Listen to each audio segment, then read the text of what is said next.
सभी मिलकर के मेरे साथ अपनी पवित्र आत्मा को पवित्र करें। ओम का शब्द उच्चारण करें। ओम।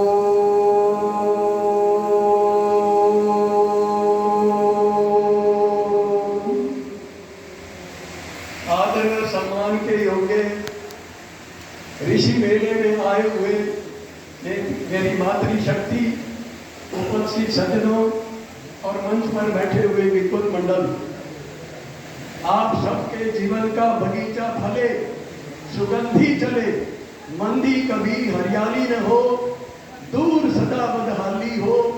आपके जीवन में, आपके घरों में, आपके प्रतिष्ठानों में सदा सदा सदा हरियाली और दिवाली हो, हरियाली और दिवाली हो।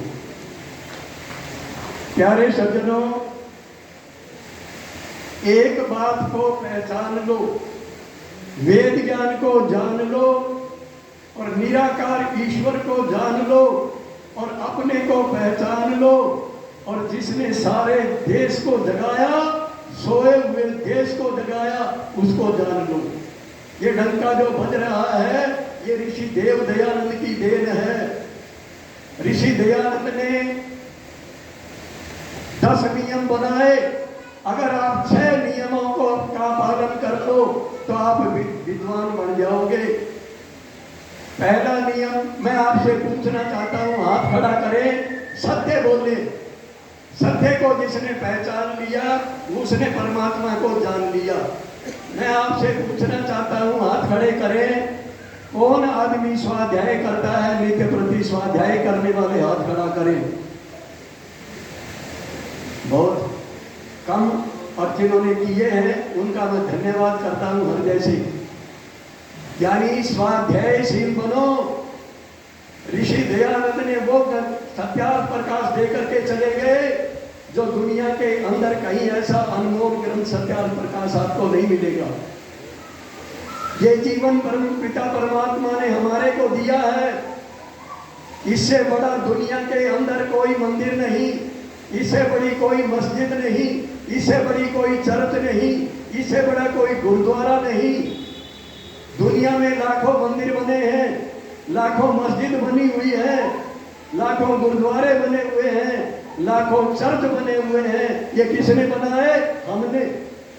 और लेकिन जो परम पिता परमात्मा ने मंदिर बनाया, मस्जिद बनाई, वो ये है, मानव जीवन मनुर्भव तू मनुष्य बन। वेद पढ़ो, ज्ञानी बनो, मेहनत करो अपार, और कर्म तुम्हारी मुट्ठी में फल देंगे दातार।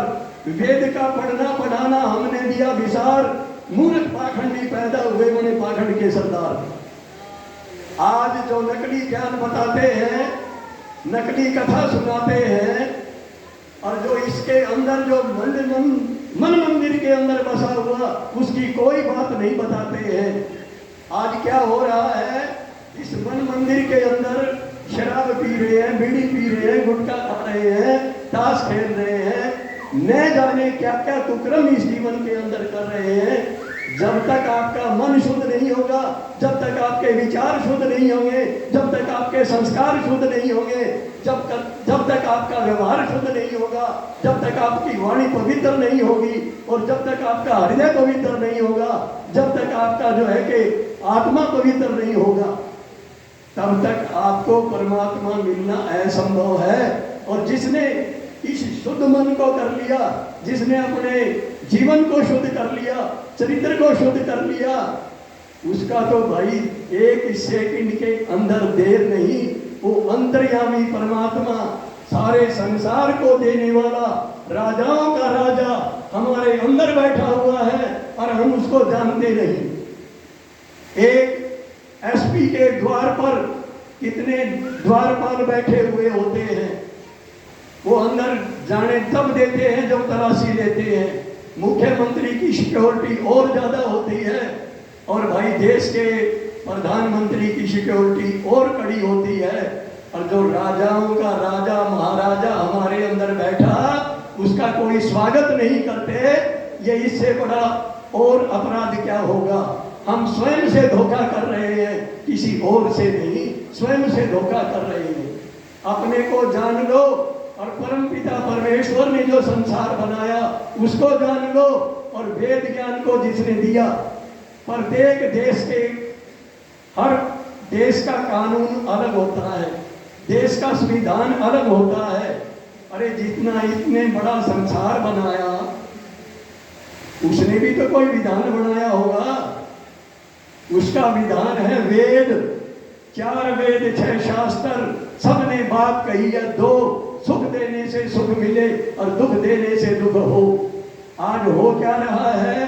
रोजाना अखबार पढ़ रहे हो, घरों के अंदर माता पिता का सत्कार नहीं, पति पत्नी में प्यार नहीं, सास बहू में प्यार नहीं। आज हो क्या रहा है? माता पिता का ड्रिल से हत्या कर रहे हैं। अरे कैसा ये तरह के नाम कहते हैं, कलयुग आ गया। अरे कलयुग तो समय का नाम है। सतयुग के अंदर भी वो आदमी थे, सतयुग के अंदर जो भले भी थे और बुरे भी थे, त्रेता में भी भले और बुरे थे। तो यानी कलयुग के अंदर भी भले और बुरे हैं, और द्वापर के अंदर हम राम की कथा तो बांचते हैं, राम का इतिहास नहीं उठाया। राम ने क्या किया? राम तो वेदों के विद्वान थे, गुरुकुल में पढ़े हुए थे। राम ने पाप के विरुद्ध धनुष उठाया, और कृष्ण ने कहाँ पढ़े थे? गुरुकुल के अंदर, गुरुकुल की शिक्षा पाई थी। उन्होंने क्या उठाया था?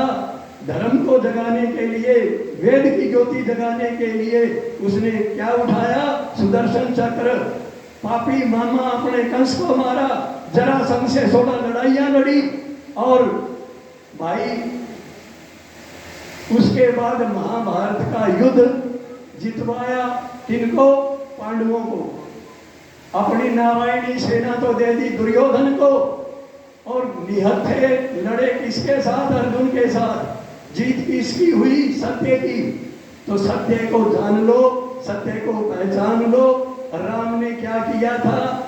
और हम शिव शंकर की जाप का जाप करते हैं, और शिव शंकर को सुल्फा पीने वाला, भांग पीने वाला, धतूरा पीने वाला बताते हैं। अरे शिव जी तो योगी थे, महान योगी थे। उन्होंने ओम नमः शिवाय एक मंत्र दिया था। ओम नाम सबसे बड़ा, उससे बड़ा न कोई, जो ओम का सुमिरन करे तो शुद्ध आत्मा होए। यानी हमने उस परमात्मा को नहीं जाना। कृष्ण ने किसका भजन किया था? एक निराकार की पूजा की थी, एक परमात्मा को जानते और मानते थे। राम ने किसकी पूजा की? राम ने एक ईश्वर निराकार को जानते और मानते थे। लेकिन इन पौराणिकों ने, पुराणों के पाखंडों ने देश का सत्यानाश और भंडाधार किया है। यानी वेद जो है ये सारे संसार को जगाने वाला वेद ज्ञान है। वेद ज्ञान की शरण में जब तक देश नहीं आएगा तब तक जो है कि सुखी नहीं हो पाएगा। आज मानव दुनिया में हो क्या रहा है? वेद ज्ञान पढ़ते नहीं है। वेद लिखे हुए संस्कृत के अंदर, और संस्कृत हम जानते नहीं है। ये देश हमारा कितने दिन गुलाम रहा? 750 साल गुलाम रहा। और इसके कारण ये मुगलों के कारण, और 250 साल किसका के गुलाम रहे? अंग्रेजों के गुलाम। अरे भाई जिस देश के अंदर 1000 साल गुलामी आ जाए, हमारे पास सन 47 में एक चिमटी भी नहीं थी। साइकिल गांव में हो जाती थी तो पहले वाह वाह उस आदमी के पास साइकिल है। अरे धन तो सारा बाहर करके ले गए दुनिया के, क्या मंदिर में, क्या मस्जिद में, क्या देश में, सब सारा धन बाहर करके ले गए। ये सोने की चिड़िया थी। ऋषि तो दयानंद का सत्कार प्रकाश पढ़ो, मुझे से लेकर के असत्य आर्यों का राज होता था। हमारे राम आर्य थे, भगवान कृष्ण आर्य थे, लेकिन हमने उनको पहचाना नहीं, उनको जाना नहीं। यानी देश गुलामी की जंजीरों में क्यों झुकड़ा? यानी इन पाखंडों के गपोड़ों ने हमारे देश को बर्बाद किया है। 3 हमारे स्थल जो है वो बहुत ही मान्य है। काशी विश्वनाथ का, काशी की नगरी किसकी थी? शिव जी की। काशी विश्वनाथ का मंदिर, मंदिर के ऊपर मस्जिद आज हजारों साल से बनी हुई है, और हम उसको आज तक आजाद नहीं कर सके। और रोजाना ताली पीट करके कहते हैं भगवान अवतार लेंगे, भगवान अवतार लेंगे, अवतार लेंगे। अरे एक अवतार नहीं आया, हजारों साल गुलाम रहा, एक अवतार नहीं आया। सीरिया सारा खत्म हो गया, एक अवतार नहीं आया। रूस और यूक्रेन का युद्ध 4 साल से चलने लग रहा है, एक अवतार नहीं आया। भारत और पाकिस्तान जब बंटवारा हुआ, गाड़ियां लाशों की भर भर के आई, एक अवतार नहीं आया।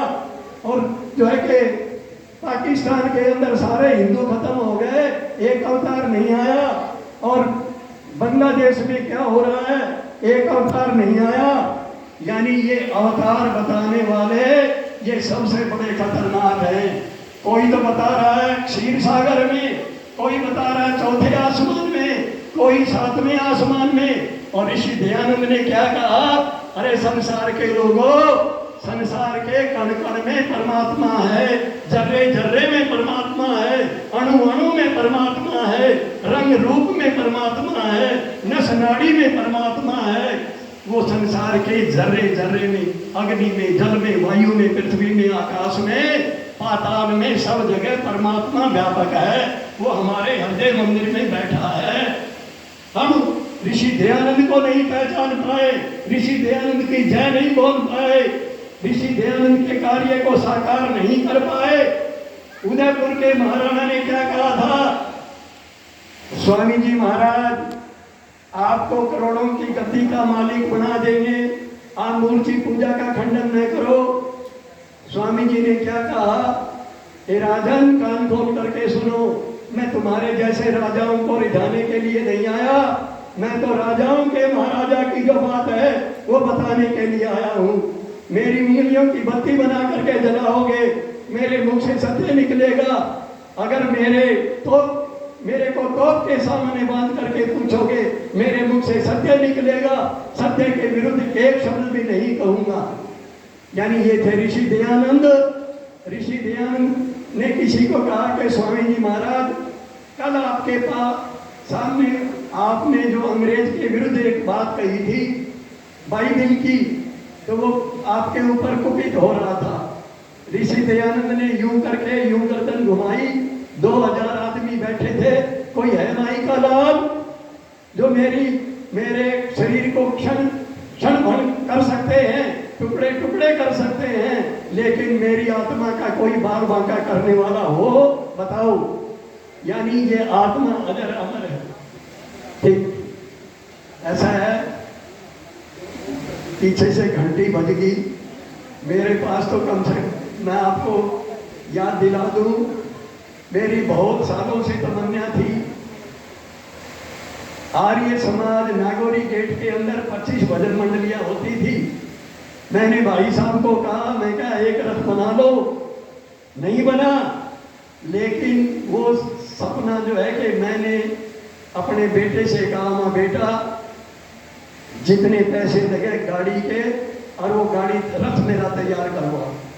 रथ बन करके तैयार हो गया है, 2-3 दिन और लगेंगे उसके अंदर, फिर मेरा काम होगा गांव गांव में वेद प्रचार करना। यानी हम क्या करते हैं, हमारे पास कई कहते हैं भाई आर्य समाज के पास आदमी नहीं आते। भाई वीआईपी डब्बे में भीड़ होती है कि या जनरल डब्बे में भीड़ होती है? ये भाई वीआईपी डब्बा है। यानी 1-2 मिनट और लेना बड़ी काम की बात है। यानी अपनी वाणी से एक शब्द का आप किसी का जीवन बदल सकते हैं। 1 रुपया आपका जीवन बदल छोटा सा दान आपका जीवन बदल सकता है।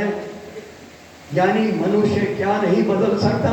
ऋषि दयानंद ने सोए हुए देश को बदल दिया, रामदेव ने अकेले सारे देश को पूरी दुनिया में डंका बजा दिया, स्वामी श्रद्धानंद ने कितने गुरुकुल खोल करके देश को जगा दिया।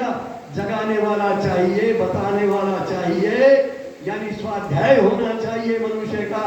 एक रेल के अंदर विनोबा भावे बैठे हुए थे और रास्ते के अंदर एक साधु चढ़ा और साधु ने गीत जो है कि वो ईश्वर भक्ति का भजन गाया। वहां पर एक सज्जन बैठे हुए थे, कहने लगे, बोले एक 8-8 रुपये मांगे हैं। बोले ले 5 का नोट, कोई फिल्मी गाना सुना।